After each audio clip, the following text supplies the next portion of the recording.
Kerajaan Arab Saudi menerusi Kementerian Haji dan Umrah mengeluarkan larangan penuh kepada jemaah haji supaya tidak berjalan kaki dari Mekah ke Arafah serta tidak berada di luar khemah ketika masyair bagi musim haji 1446 Hijrah 2025 Masihi disebabkan cuaca panas.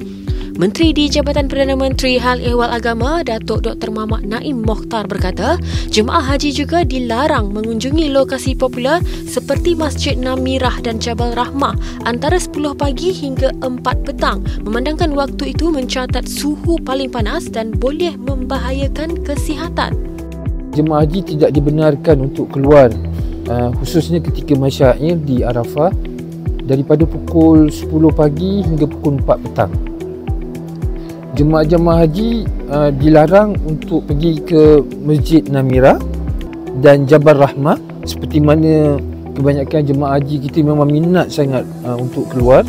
Selain daripada itu, pada tahun ini juga jemaah haji tak dibenarkan untuk berjalan kaki. Kerajaan Arab Saudi akan mempertingkatkan sistem pengangkutan. Jadi semua jemaah haji diminta untuk menaiki kenderaan yang disediakan.